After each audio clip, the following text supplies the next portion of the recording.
श्री राम जय राम, जय जय राम। श्री राम जय राम, जय जय राम।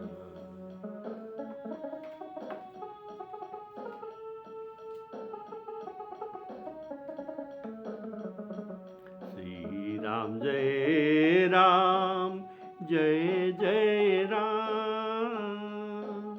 श्री राम जय राम, जय जय राम।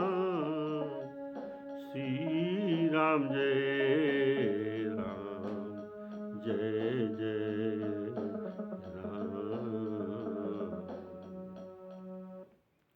मेरे आदरणीय सम्माननीय श्रोता बंधुओं को मेरा सादर सप्रेम राम राम कहकर श्री राम जी की कथा प्रसंग को सभी को स्वागत करता हूँ। बोलिए सियावर रामचंद्र की जय।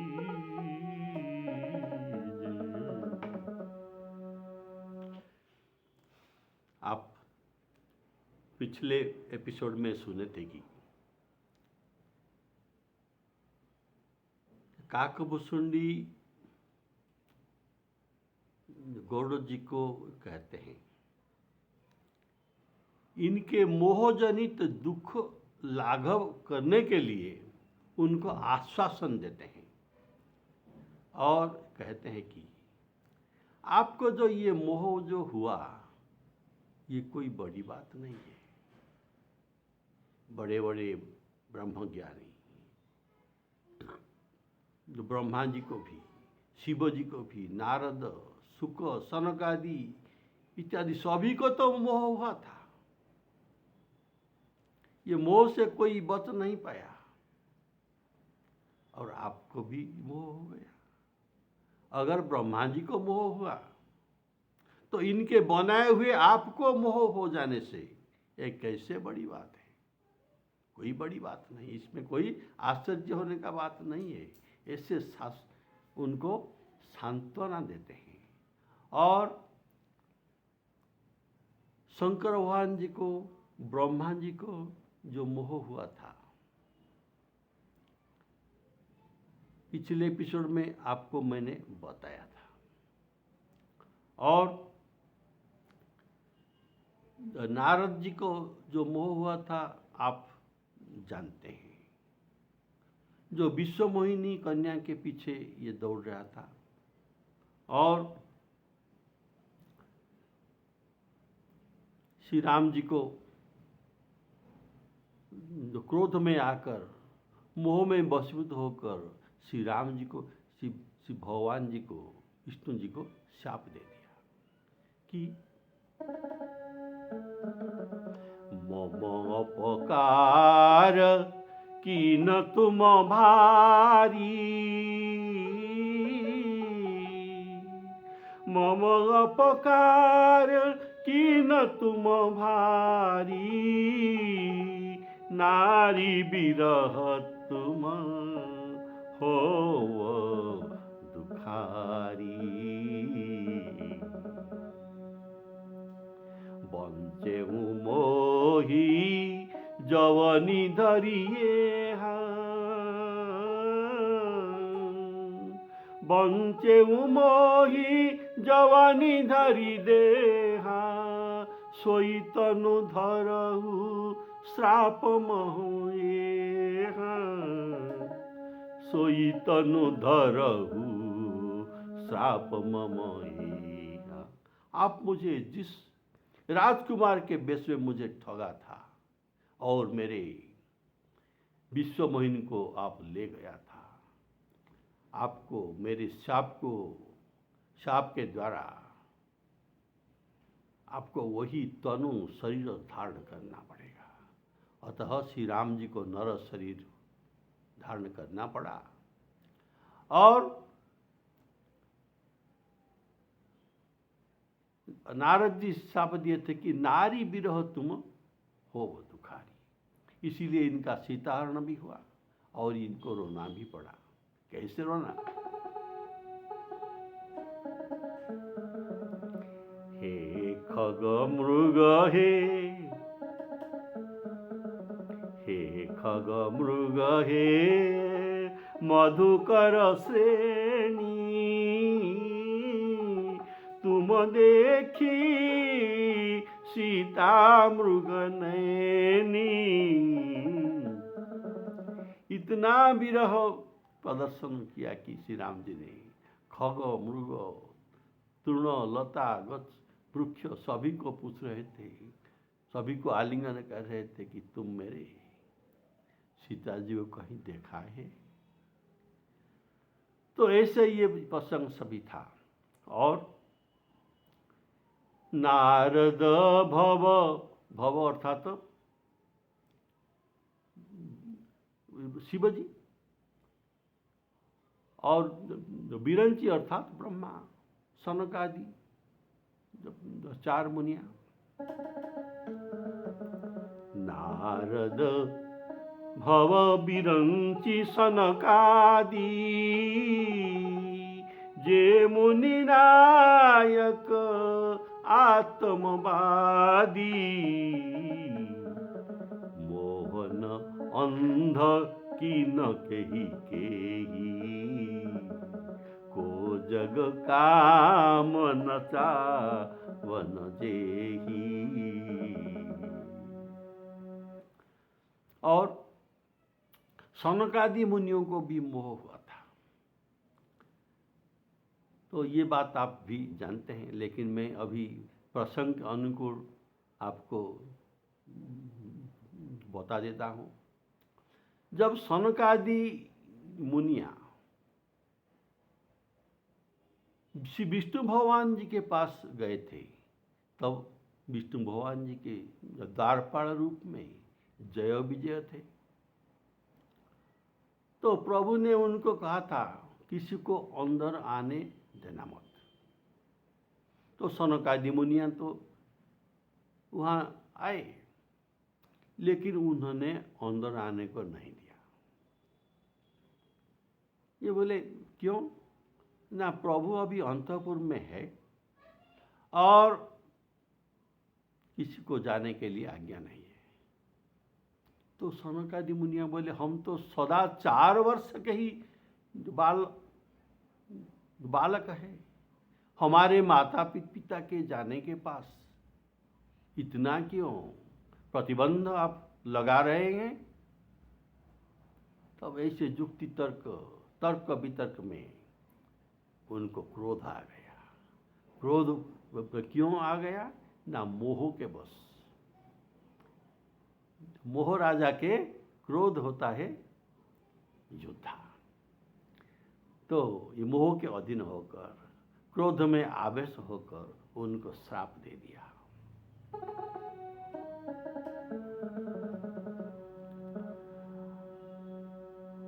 तो बोले श्यावर रामचंद्र की जय। विप्र श्रापते दोनों भाई। विप्र श्राप के कारण, सनकादि मुनियों के श्राप के कारण ये दोनों भाई जय विजय को, तामसी को असुर शरीर प्राप्त कर लिया। विप्र श्रापते दोनों भाई, तामस असुर देह तीनों पाई। और ये दोनों कौन असुर हुए? इनका नाम क्या है? ना, कनक कशिपु। कनक अर्थात सोना, सोना अर्थात हिरण्यकशिपु है। और हाटक लोचन, हाटक अर्थात सोना, और लोचन अर्थात आँखी, चक्षु, अर्थात हिरण्याक्ष। सोना अर्थात हिरण्य और आँख हिरण्याक्ष। कनक कशिपु हिरण्यकशिपु और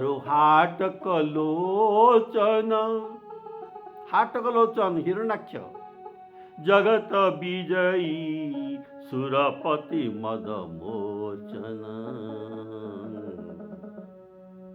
उन्होंने 3 जन्म के लिए उनको अभिशाप दे दिया, तुम 3 जन्म तक राक्षस बनो। तो इनके दूसरे जन्म में ये हिरण्य और हिरण्याक्ष प्रभु के द्वारा वध किए जाने पर भी इनका मुक्ति नहीं हुई थी। फिर इनको रावण और कुंभकर्ण शरीर धारण करना पड़ा।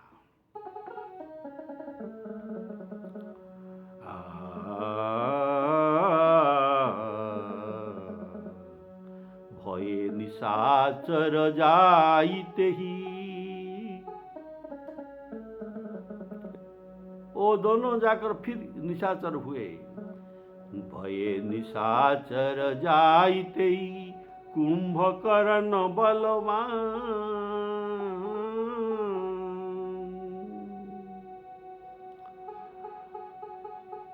भये निशाचर जाइते महावीर बलवान। कुंभकर्ण रावण सुभट सुर विजयी जगजान।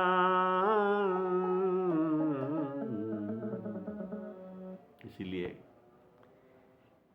हे गोल्ड जी, आपके मोह जो हुआ ये कोई बड़ी बात नहीं था। क्यों? नारद भव विरंची सनकादि जे मुनि नायक आत्मवादी।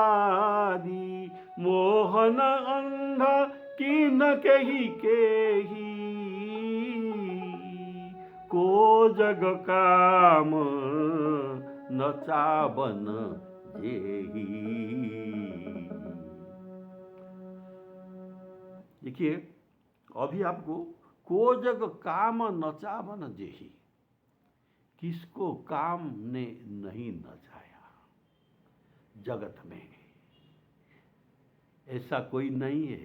इस बात का भाव आप अभी सुनिए। को जग काम नचावन जेही।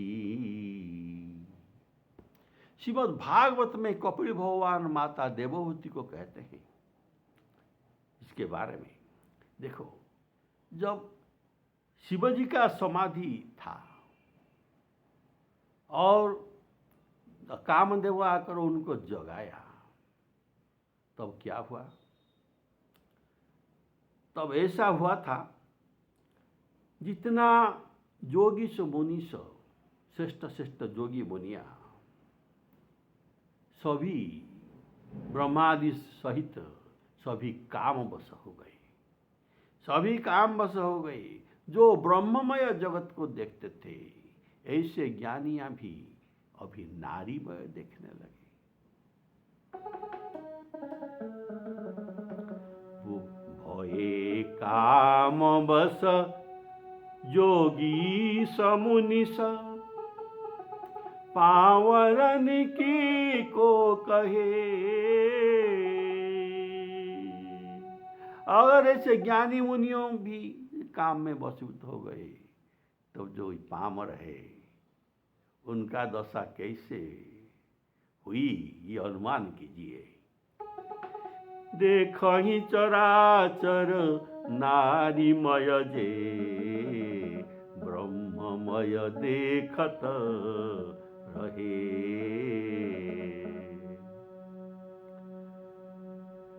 तो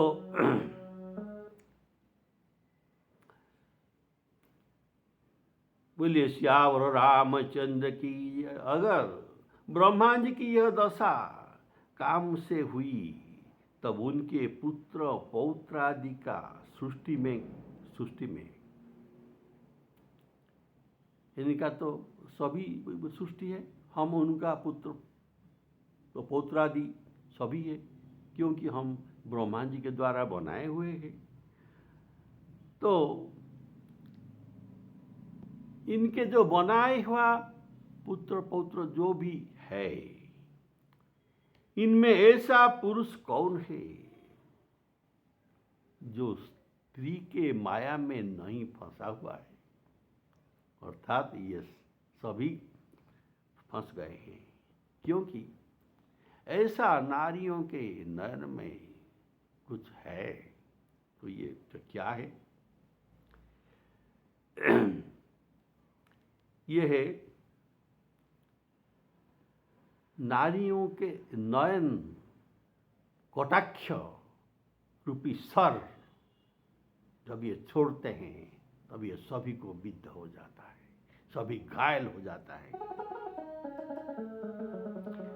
इसीलिए ये सबको लग सकता है। नारी नयन सर काहू न लागा, नारी नयन सर काहू न लागा। इसीलिए कहा कि को जग काम नचावन जही, ऐसा जगत में कोई नहीं है जिसको काम ने न नचाया हो। और एक बात कहते हैं, जब तृष्णा, क्या बोला? तृष्णा ये किसी को पागल नहीं बना देते हैं। ये काकभूषण जी कहते हैं, हे गौड़ जी, तृष्णा किसी को पागल नहीं बना देती। तो तृष्णा तो क्या है? तृष्णा यह है कि कितने भी मिलता पर संतोष न हुआ है, संतोष नहीं होता है, इसको तृष्णा कहते हैं। और जो मरते समय भी इसके पास में तृष्णा को एक पास, एक रस्सी जो कहा गया, ये सबको बांध कर रखा है। तो ये कितना दम जो दूर तक ये बांध सकता है ना? मरते दम तक मनुष्य को ये तृष्णा बांध सकता है। तो मनुष्य जीर्ण हो जाता है, अर्थात बूढ़ा हो जाता है। लेकिन इनके अंदर जो तृष्णा है ये कभी बूढ़ा नहीं होता। मनुष्य अगर जीर्ण हो जाए, लेकिन तृष्णा जीर्ण नहीं होता, क्योंकि ये सदा नवीन ही रहता है। इसीलिए कहा गया है हमारे शास्त्र में, तृष्णा न जीर्णा, तृष्णा कभी जीर्णा नहीं होते, बूढ़ा नहीं होते। वयमेव जीर्णा, हम जीर्णा होते हैं, लेकिन हमारे अंदर जो तृष्णा है ये जीर्णा नहीं होती। यह नित्य ही नई बनती रहती, जैसे उदर बुद्धि रोग। जिनका उदर बुद्धि रोग है, इनके पेट बढ़ता जाता है, ये कमता नहीं।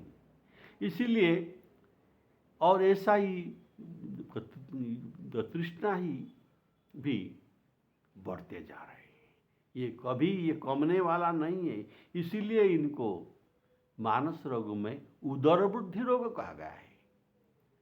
मानस में तृष्णा को उदर बुद्धि रोग कहा गया है। इसीलिए तृष्णा उदर बुद्धि अति भारी। देखिए, तृष्णा ऐसे बात है कि महाभारत युद्ध हुआ तो कौरव पक्ष के सभी लोग मर गए, लेकिन धृतराष्ट्र, गांधारी ये दोनों बचे हैं और विदुर जी बचे हैं। इस पर भी इनका सब चला गया, सभी भीष्म जी मर गए, दादा परदादा सभी भी मर गए, पुत्र पौत्र सभी मर गए। लेकिन ये दोनों बचे हुए हैं, ये तीनों। फिर भी इनको वैराग्य नहीं हो रहा था कि हम अभी घर में न रहे और वानप्रस्थ लेकर प्रभु का भजन करें। ऐसे वैराग्य उनमें नहीं हुआ था। तो विदुर जी उनको फटकारते हैं, बहुत गालियां देते हैं। तो ये गालियां सुनिए। विदुर जी धृतराष्ट्र जी से कहा, अहो, आपके पिता, भ्राता, मित्र, पुत्र सभी तो मारे गए, अब आपके आयु भी पूरी हो चुकी है और शरीर भी जराजीर्ण हो गया है। फिर भी आप पराये घर की सेवा कर रहे हैं, यहाँ रहते हैं। जो हस्तिनापुर आपका था, अभी तो ये आपका भी नहीं रहा। तो अभी आप ये पराये घर में ही रह रहे हैं। ओहो, ये जीव की जीवन आशा भी बड़ी प्रबल है, ऐसा विदुर जी कहते हैं।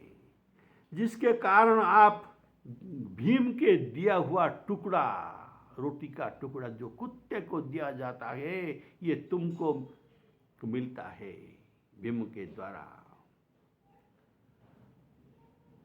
तुम कुत्ते की तरह, कुत्ता जैसे घर के रखवाली करते हैं, ऐसे आप भी घर के रखवाली करने के लिए कुत्ते जैसे यहाँ पड़े हुए हैं और भीम की दिया हुआ टुकड़ा को कुत्ते जैसे खा रहे हैं। तुमको कब वैराग्य होगा, ऐसा फटकारते हैं। अर्थात तृष्णा कभी जीर्णा नहीं होता, बूढ़ा नहीं होता।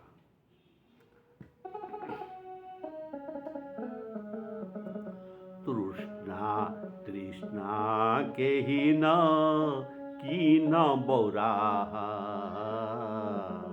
किसको पागल नहीं बना देती है। और के ही कर हृदय क्रोध नहीं दाहा,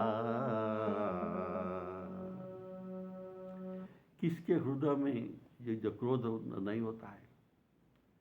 क्रोध अग्नि सभी के पास है और इसके द्वारा हृदय जलता है।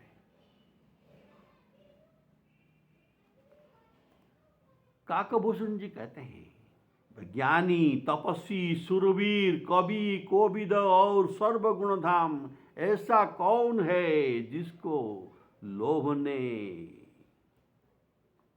हंसी न बनाया, जिनको लोभ ने फजियत न किया हो, ऐसा कौन है। अर्थात सभी तो लोभग्रस्त है। लक्ष्मी अर्थात धन, ये लक्ष्मी के मद किसे टेढ़ा नहीं किया। प्रभुता जो बड़ा पद जिसको मिला, ये प्रभुत्व, ये प्रभुता ने किसको बहिरा न कर दिया हो, ऐसा कौन है। जिसे मृगनयन के नयन कटाक्ष रूपी बाण न लगे हो, ऐसा कौन है। ऐसा काकभूषण जी गौड़ जी को बताते हैं।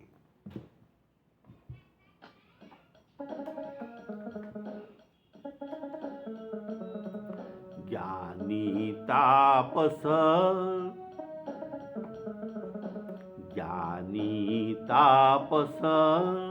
सूर कवि, कोविद गुणवागार,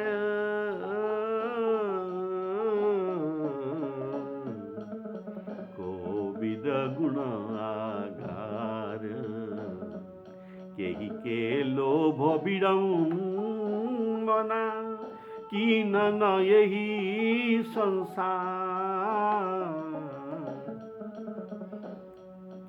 श्री अर्थात धन की मद गर्भ, श्रीमद धन की गर्भ, श्रीमद वक्रन कीन के ही वक्र न किन्न के, किनको टेढ़ा न बनाया धन के गर्भ। श्रीमद वक्र न कीन के ही, प्रभुता बधिर न काही। मृगलोचनी के नयन सर, कोस लागन जाही, कोस लागन जाही। मृगलोचनी के नयन सर, कोस लागन जाही।